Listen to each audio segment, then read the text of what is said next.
आपका स्वागत है आपके अपने YouTube चैनल महाअध्ययन में। वीडियो को लाइक करें और अगर अभी तक चैनल को सब्सक्राइब नहीं किया है तो जल्दी से कर दीजिए। आज हम करने जा रहे हैं हमारे 8th स्टैंडर्ड की सोशल साइंस की वर्कशीट नंबर 22 और डेट है 14 दिसंबर। व्हेन पीपल रिबेल 1857 और उसके बाद एंड आफ्टर।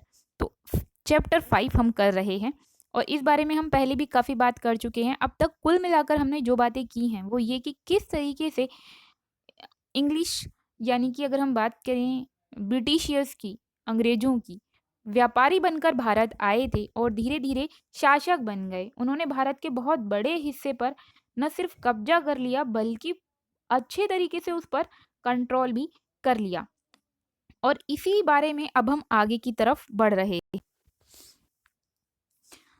अब क्योंकि अंग्रेज शासक बन गए हैं तो बाकी नवाब और राजाओं की स्थिति बुरी होनी बनती ही है और इसी कॉन्सेप्ट को लेकर अब हम आगे देखते हैं।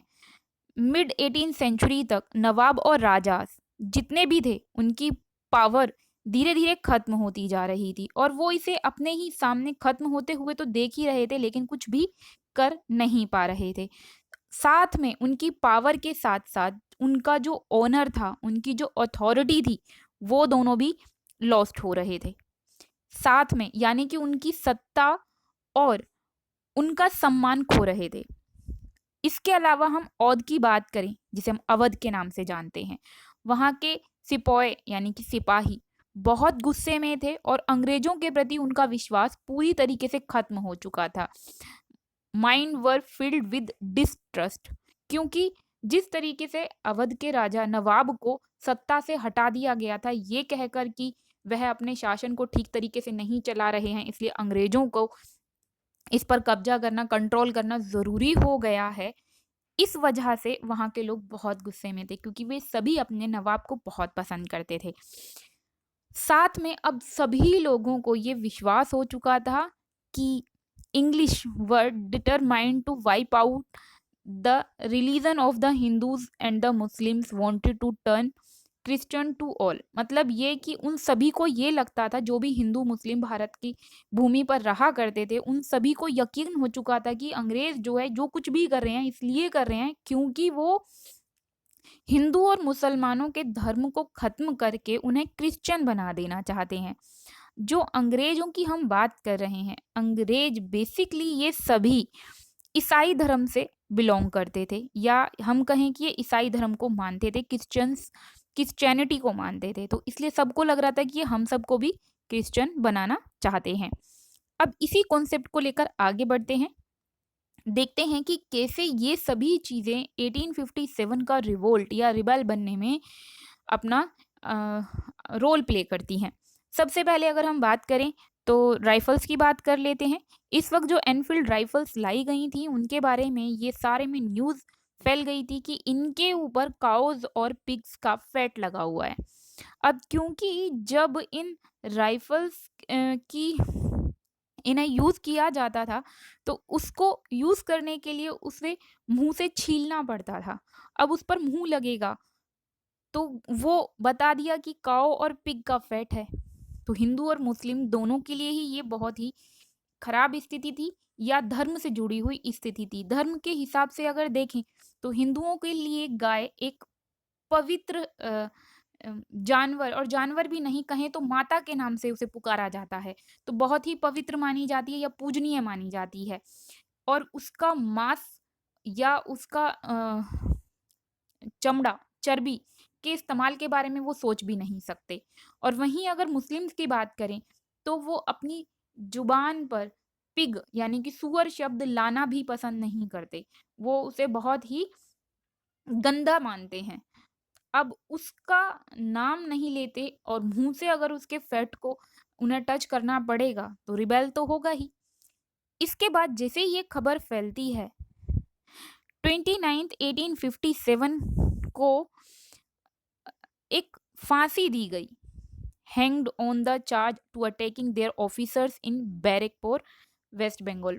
वेस्ट बंगाल में बैरकपुर नाम की जगह पर एक सिपाही को फांसी की सजा दे दी जाती है, जिसका नाम था मंगल पांडे। क्यों दे दी जाती है? क्योंकि उसने इन्हीं राइफल्स में यूज की जाने वाली इन्हीं काउज और पिग्स को के बारे में जो खबरें फैली थी, इन्हें जो उन्हें यूज करना पड़ रहा है, उसके खिलाफ जाकर उन्होंने रिवोल्ट कर दिया। इसलिए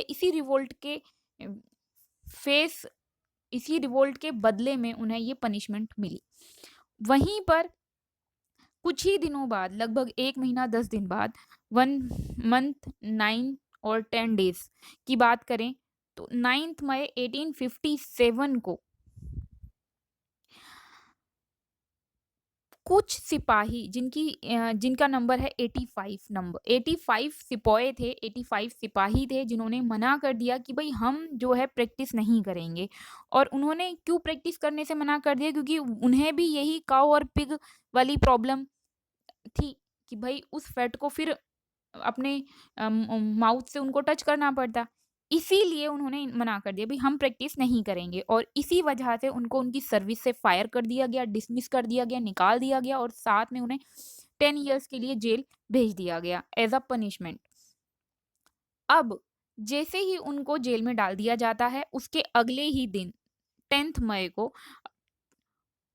दूसरे बाकी सिपाही जिस जेल में उन्हें रखा गया था, मेरठ में हमला कर देते हैं, और उस पर हमला करने के बाद वहां से उन्हें फ्री करा लेते हैं।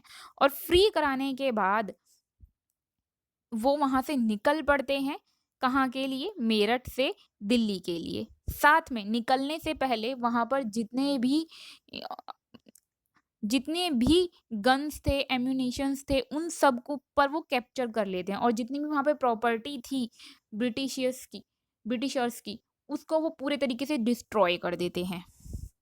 और इस तरीके से वो बढ़ जाते हैं आगे की तरफ और पहुंच जाते हैं दिल्ली पहुंचते हैं। जैसे ही दिल्ली में जो मौजूद सिपाही थे, उन्हें पता चलता है कि हमें सपोर्ट करने के लिए दूसरी जगहों से सिपाही आ गए हैं, वो दिल्ली में रिवॉल्ट कर देते हैं। और जैसे ही वो रिवॉल्ट करते हैं, वैसे ही ब्रिटिशर्स का कंट्रोल दिल्ली से बिल्कुल लूज हो जाता है, और उसके लूज होते ही उनके लिए मुसीबत खड़ी हो जाती है।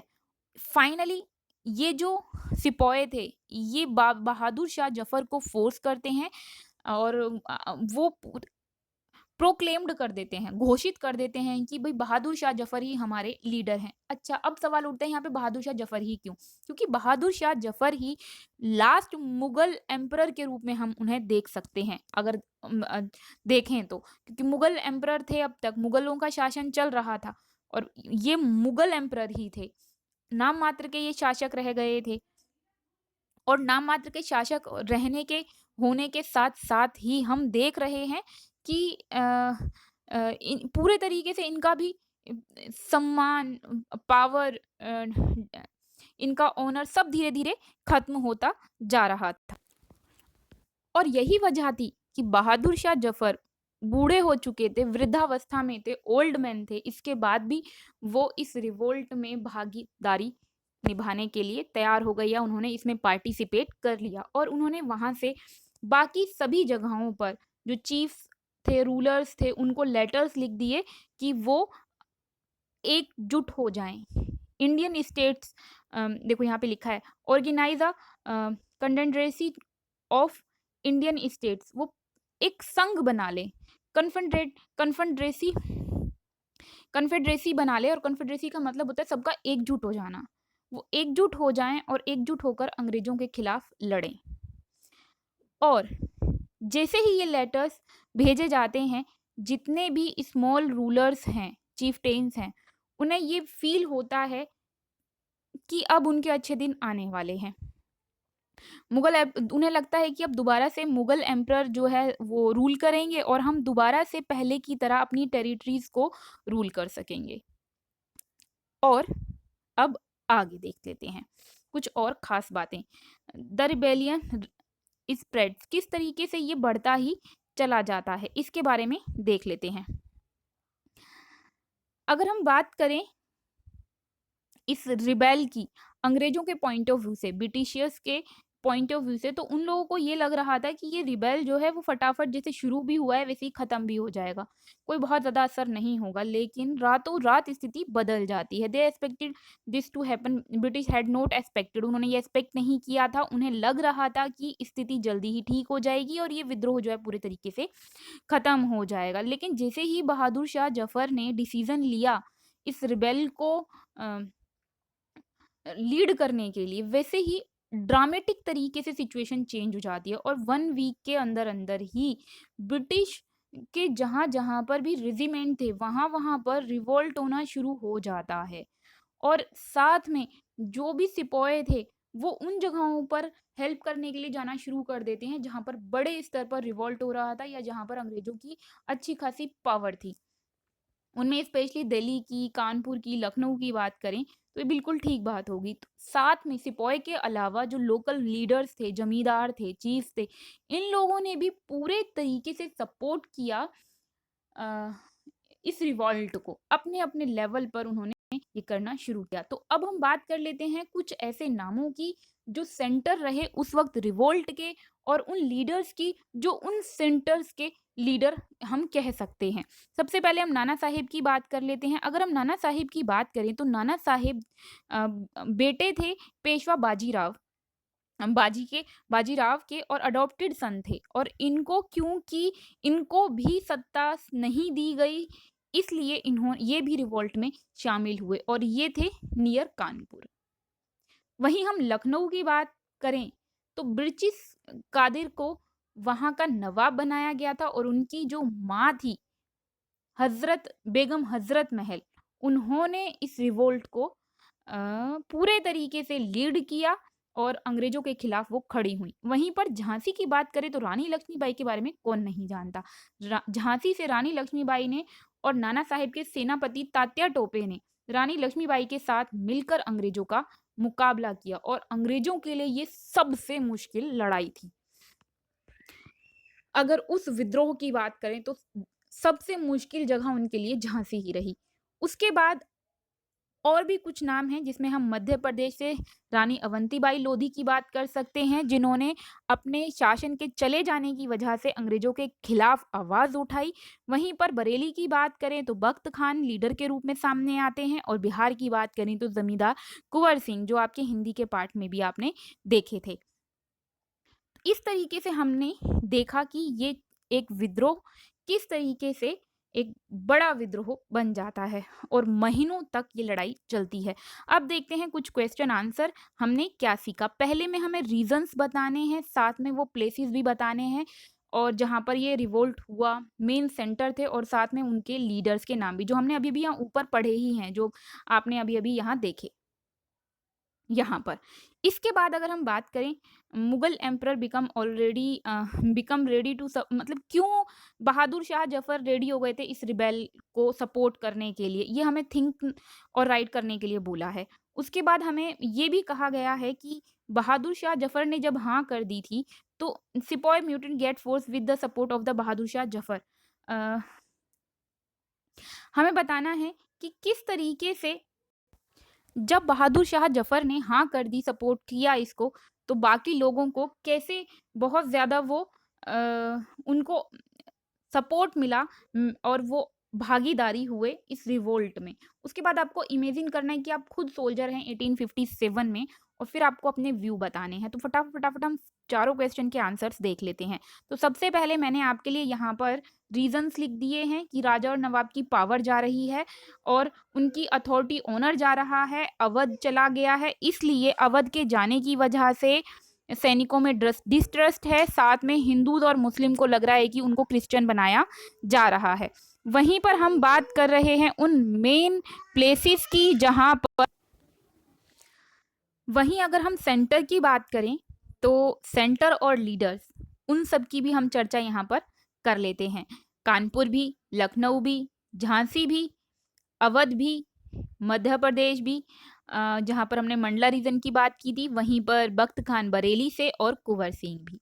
ये है हमारे पहले क्वेश्चन का आंसर कि रिबेल के रीजंस क्या थे, साथ में उन लीडर्स के नाम भी जो इसमें जिन्होंने पार्टिसिपेट किया। अब हम एक बार नेक्स्ट क्वेश्चन के आंसर की तरफ भी देख लेते हैं कि नेक्स्ट क्वेश्चन देखें तो हमने बात की थी क्वेश्चन में कि क्यों बादशाह बहादुर शाह जफर राजी हो गए इसको लीड करने के लिए, इस रिवोल्ट को लीड करने के लिए, या उन्होंने खुद को जब सिपाहियों ने उन्हें अपना लीडर घोषित किया तो वो क्यों मना नहीं कर पाए। तो इसका रीज़न भी वही है कि उनकी कंडीशन भी डे बाय डे वर्स होती जा रही थी। वो भी अपना रिस्पेक्ट, पावर दोनों खो ही चुके थे और वो नाम मात्र के शासक रह गए थे। वो भी चाहते थे कि ब्रिटिश टेरर से, आतंक से उन्हें भी आज़ादी मिले। देन हम अगर थर्ड क्वेश्चन की बात करें कि छोटे रूलर्स कैसा फ़ील कर रहे थे। तो जैसे ही उन्हें पता चला कि बहादुर शाह ज़फ़र ने इसको लीड कर लिया है या वो इसमें साथ हैं हमारे, तो उन्हें ये एक किसी बहुत बड़ी खुशी से या बहुत बड़े चमत्कार से या बहुत बड़े आशीर्वाद से कम नहीं लगा। उन्हें लगा कि अब हमारे अच्छे दिन वापिस आ जाएँगे और वो पहले की तरह रूल कर पाएँगे दोबारा से अपनी टेरिटरी पर। देन हमसे पूछा गया था अगर हम सिपाही होते तो हमारे इस बारे में क्या विचार होते?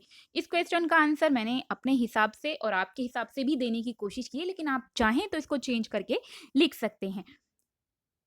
जहाँ तक हम बात करते हैं अ, हमें दबाया जाए या हमारे ऊपर ज़ुल्म हो या किसी के ऊपर भी ज़ुल्म होता है तो उससे निकलने का सिर्फ़ एक ही तरीका होता है, संघर्ष। उसके बदले में संघर्ष किया जाए। कहा जाता है कि ज़ुल्म को करने वाले से सहने वाला ज़्यादा गुनहगार है। तो इसलिए according to us this rebellion is both right and necessary. ज़रूरी भी था, साथ में ठीक भी है। Because operation can only be ended by struggle, whether it is violent conflict or non-violent। चाहे आप विद्रोह करें हिंसक तरीके से, चाहे अहिंसक तरीके से। वैसे तो हमारे देश को आज़ादी भी अहिंसक तरीके से ही मिली थी। मेरा मानना भी यही है कि अहिंसा के साथ ही हमें आगे बढ़ना चाहिए। लेकिन उन दिनों की बात अलग थी। अगर हम विद्रोह के बारे में सैनिक के हिसाब से लिख रहे हैं, तो सेना और सैनिक दोनों के लिए ही वॉयलेंस ज़रूरी हो जाता है। तो ये थी हमारी आज की वर्कशीट और मैं उम्मीद करती हूँ महाअध्ययन की तरफ से मिलने वाली इस वीडियो से आपको आपका चैप्टर, आपकी वर्कशीट का कॉन्सेप्ट समझने में भी आसानी हुई होगी, साथ में होमवर्क करने में भी। अगर आप चाहते हैं महाअध्ययन इसी तरह आपके लिए वीडियोज़ लाता रहे, तो ज़रूरी है कि महाअध्ययन चैनल चलता रहे और उसके लिए ज़रूरी है कि लगातार महाअध्ययन को लाइक, शेयर, सब्सक्राइबर्स, व्यूअर्स मिलते रहें। तो वीडियो को लाइक करना प्लीज़ बिल्कुल मत भूला कीजिए। एक छोटा-सा लाइक बनता है, कर दीजिए और हो सके तो वीडियो को शेयर भी कीजिए। अगर आपने अभी तक चैनल को सब्सक्राइब नहीं किया है, तो आपकी वीडियो के ठीक नीचे रेड कलर से लिखा हुआ है सब्सक्राइब, क्लिक कर दीजिए, उसका कलर चेंज हो जाएगा और वहाँ लिखा होगा सब्सक्राइब। फिर मिलते हैं ऐसे ही वीडियोज़ के साथ, तब तक के लिए स्वस्थ रहें, खुश रहें, नमस्कार और धन्यवाद।